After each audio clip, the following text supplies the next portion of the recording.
bright. Eye-watering bright. Don't have your sunglasses. No, I don't. Afternoon in the garage in the workshop today. I've been in here for about, I don't know, feels like forever. For about 3 or 4 days now, putting together a week. Yeah, okay, a week.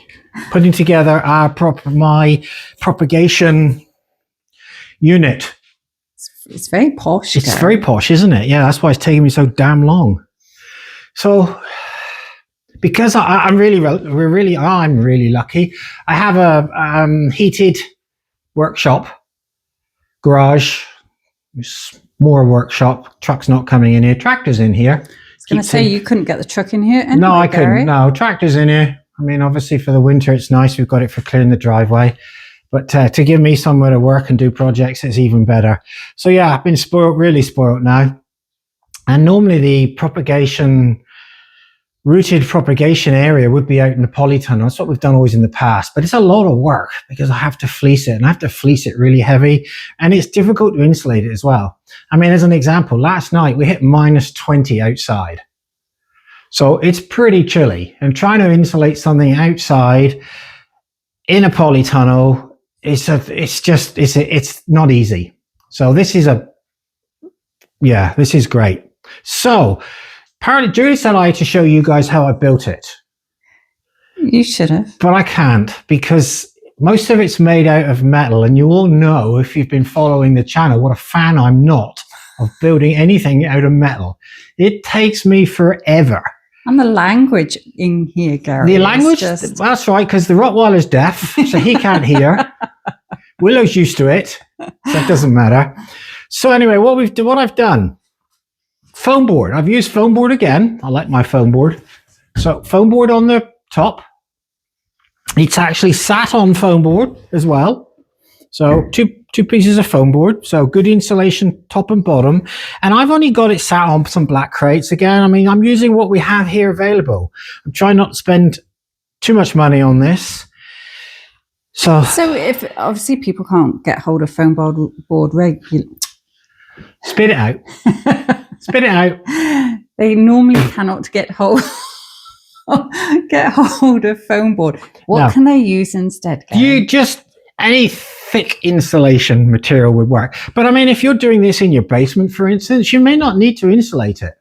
I mean, it's a personal choice. Right. So we've used the So insulation. we can use any form of insulation. Doesn't matter what it is. And obviously the thicker the better. We have another form of insulation here called, if Julie comes around here, Duraspan. Now, it's actually really handy for this purpose. It's not very thick. It's only 1/2 inch thick. But obviously being foil backed like this, everything makes it so much brighter. And then the frame is just, I don't know, whatever it is, metal stuff. Aluminium. No, it's not aluminium. Oh, isn't it? No, it's not. No, it's metal stuff. And I hate it. I hate metal. And anyway, so forget that. It's up. And then I've just hung. Hold on a minute. Oh, sorry. So what can people look, Garry? I keep forgetting. Yes. I was going to build this out of wood, good old fashioned wood, and it would have taken me a few hours. This has taken me days, just because I'm not used to working with metal, and I've had to give it a little bit of thought, because normally these things get thrown up really quickly because I'm in a rush. I'm not in such a rush now. So, I mean, yeah, insulation, take your pick. Styrofoam, SM we have here, which is an exterior. It doesn't really matter what you use. Even better if you can cover it with tin foil. Framework, again, I've used metal stuff. I don't know what it's called. It's metal stuff. Just because it's nice and strong. It is coated, so it shouldn't rust, because obviously this will get quite humid in here. And then whatever you want to sit it on. I mean, I've just done black crates because I have lots of black crates kicking around. You could do wooden legs. You can make wooden legs, yeah, whatever you fancy doing. And I mean, size-wise, again, it's entirely up to you, whatever size you feel like you're going to need. So what size do we have here? Foam board size. You're not being very helpful 80 here. inches long and 22, 30 to 34 inches wide. This is a nice depth for me. Depth, you mean? Depth, 34 inches deep, front to back, because I can reach really easily. The benches that you've seen in the tunnel, polytunnel, are 4 feet wide. You cannot really reach those from one side. You need to be able to reach them from both. But again, because this is built up against a wall, 34 inches is a nice size. I would have liked to have made it a lot bigger, but sometimes it's too big. And really, for what we're looking for, this is predominantly going to be for starting and keeping our salads going. So we should be in about 6 weeks' time cutting salads from here. And then we'll be self-sufficient in salad right through the winter.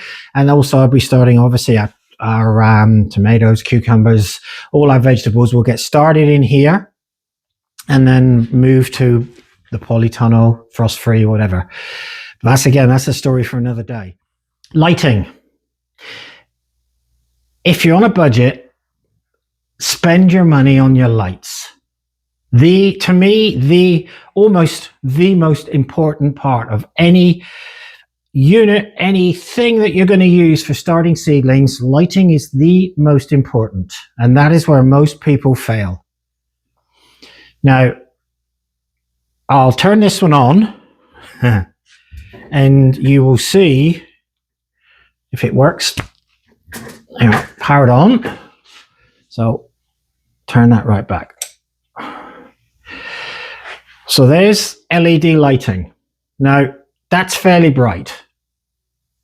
But if I turn this up. Yeah, that's sunglasses, that's Garry. really bright. Obviously it won't be quite that bright once I get the sand in the bottom. But you can see how bright that is. You want me to turn that back a bit? Yeah. Please, yeah. Thank you. Is that better? Yeah. Right there. Lovely. My lighting, as you can see, I have it suspended obviously from the ceiling, and it's about 10 inches down from the ceiling. At the moment, we are 25 inches. There will be probably 2 inches of sand in the bottom, and then whatever the pots are. So ultimately, the top of the seed tray of the pots is probably going to be somewhere around about 20 to 21 inches away from the lights. Now, these have a mixture. And I got to check on here. So we have a mixture of white, blue, and red. These have an output of 240 watts. If Julie shows you that properly, and then if anybody's looking, now these came from Canada Grow Lights. They're not cheap. No, I'm not kidding you. They are not cheap. I mean, I think these now, if you want to buy these are probably pushing about $450 to $550 each. And how big are these ones? These are now these will cover, each of these lights will cover an area 4 feet by 5 feet. Now this is going to cover a little bit more, so I won't need to have the intensity of the light up so high as I would if I was covering a bigger area. This is only one at the moment. I will get the other one put in place and show you, but we thought it was about time we sort of did a catch up and showed you what I was doing. So spend your money on the lights. Now, if somebody can't spend their money or don't have the money to spend, and you don't have to get them this big, do you? No, you can definitely get smaller ones. You can get smaller ones that are designed to do maybe a 12-inch wide shelf. Right. But you need to spend your money on your lighting. Heat source is cheap. Heat source can be a heat mat. You don't have to go to the extent that we've gone to. Heat mats are relatively cheap. Right. So just going back to the lights, if they can't afford these type of lights, is there any other that... There are other grow lights available, but at the end of the day, in my opinion, if you're going to try and start plants indoors, out of season, full spectrum lighting is the answer. And that's all you're looking for, full spectrum. And to get full spectrum lighting, basically you need LEDs. Now, I used to do it with just ordinary shop lights, 4-foot shop lights, a white tube and a warm white, so a cold white and a warm white. That was okay, but it was you were fighting all the time because everything tends to want to get leggy. I have this stuff here. None of this will ever be leggy. This will be really short, stocky plants. This is simulating outdoor conditions, basically. But if you want to start with shop lights, try it out. By all means, do so. But you will not get the results that you will if you go full spectrum LEDs. Okay, thank you. So is that okay? I think that covers that. That covers the lighting. Heating. Undersoil heating. Now, as I previously said, you can buy heat mats. Make sure if you do get them, though, that you get one that you can adjust the temperature. A lot of them come pre-programmed with a minimum and a maximum temperature. I don't find those very efficient at all. Spend a little bit of extra, get one and buy a plug-in thermostat so that you can control the temperature. I have one indoors on my inside grow room for other reasons, but I do have a grow mat. And I think it was about $70 for a 20-inch by 4-foot wire long, and with a thermostat as well, external thermostat. So, but I use this stuff. Now we have this here in Canada. It's a de-icer for roofs to stop your eaves trough and freezing up in the winter months. This is a really long one. I don't really know why I bought this one. Probably for the roof. No, it wasn't. No, why would I waste money on the roof when I got a greenhouse? What would I do that for? No. Oh, this was going to be an extra big propagation unit. Of course it was. Yeah, this one's 500 feet long. So I think this is a little too big for what we have here. And surprisingly, I'm not shocked. Garry. Yeah. So that one too big. This one much smaller. So we're going to put heat trace on. Well, I call it heat trace, under soil heating cables, whatever you want to call it. I'm going to do half. So the area that I've tin foiled will just be the heated area. The other area. And this is just your regular cooking tin foil. Yeah, it's a heavy duty one. It's a just in case. It's just in case at any time. And I had it happen once before, where for whatever reason, the heat trace cable shorted out, hadn't realized straight away, and wondered why I was getting no heat. So eventually, once I did check, it actually had burnt right through the styrofoam base. It had gone through the ball and right through 1 inch of styrofoam. So I now make sure I put the heavy duty tin foil down. I've just turned this on and this is warm already. But this will get fixed down around about, I don't know if I can hold that there. There we are. That's how far apart I will go with the heat trace cable. I'll put a little bit of tape on it just to hold it in place. And the other thing you can see sticking out the back here, this is the sensor for the thermostat. So where's the thermostat? So I'll show you the thermostat. So again, what you have to bear in mind, once all this is coiled out and put in place, this is going to be covered with sand, about 1.5 inches of sand. And you're going to show that. I'll show that. And I just use this actually, I got some bags of concrete sand, but you want a good free draining, open sand. Don't get a mortar sand. Don't get something really fine, because if that dries out, you'll have a hell of a job re-wetting it. So get a nice coarse sand.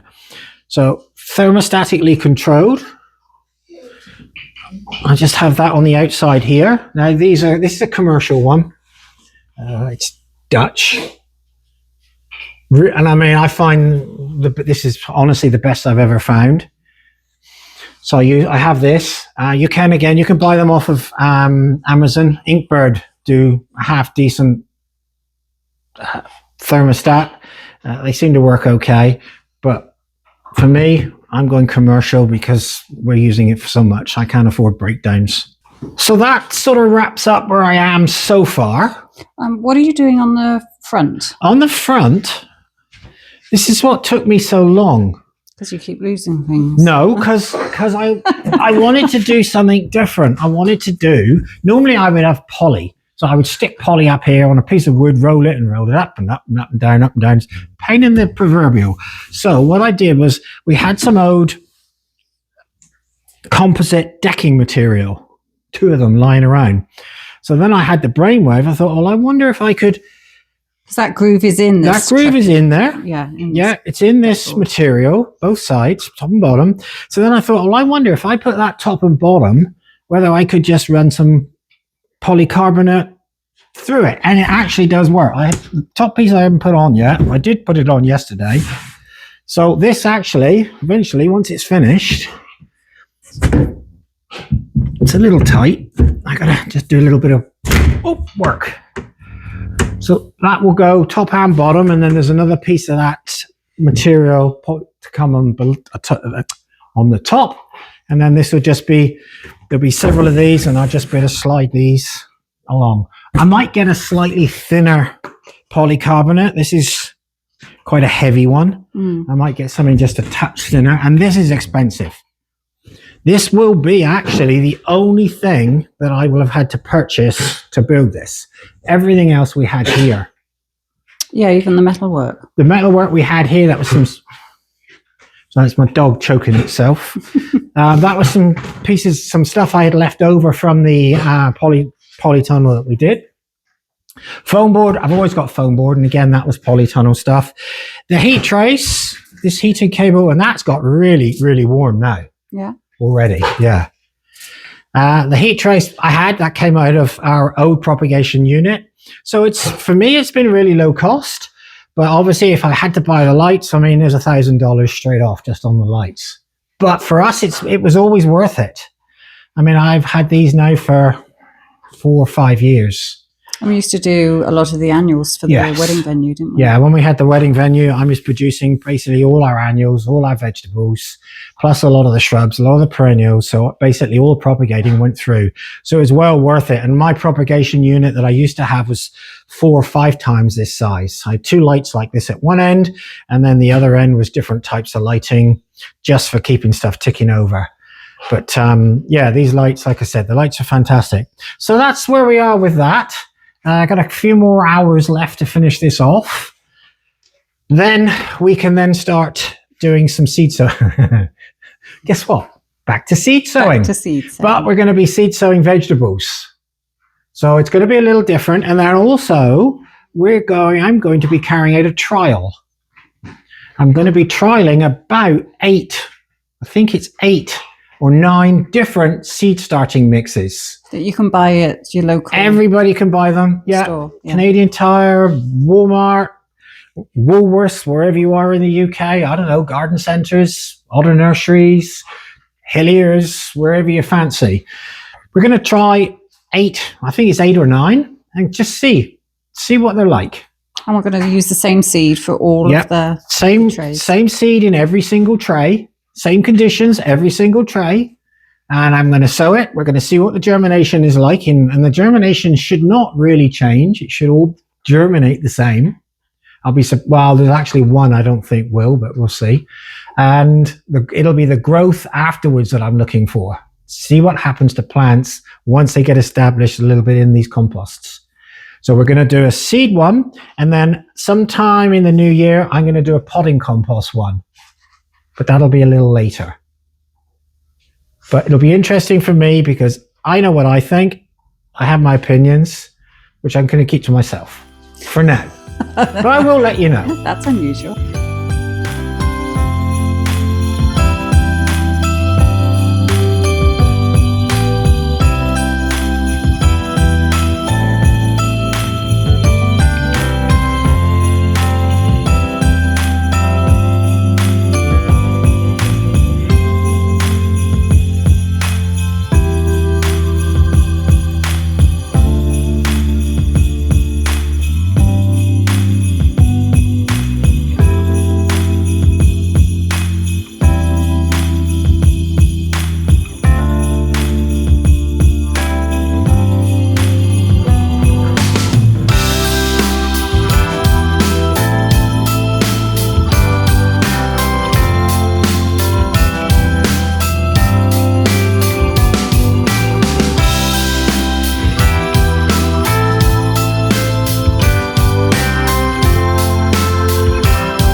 Nothing fancy. Just get the cables put in, space them out roughly. It's not that critical. So I've just taped them down. I can get some sand on that now.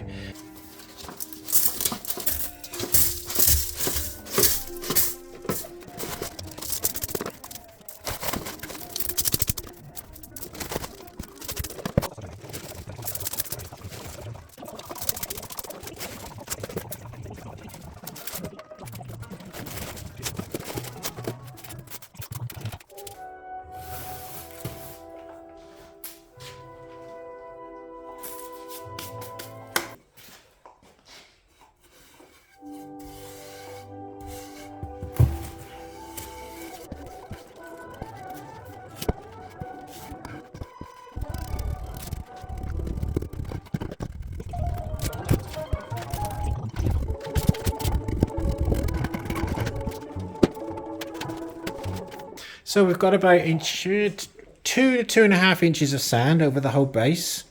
It's cold as well. It's a coarse sand. I ran these little thermometers in the sand at the moment, saying 52, about 12 degrees. And I know they're both accurate, they're both the same. So they're both reading about the same. This light has decided to... There we go. I didn't have it turned up onto max. So both of these are up on maximum. And as you can have a look underneath with your sunglasses on, full spectrum.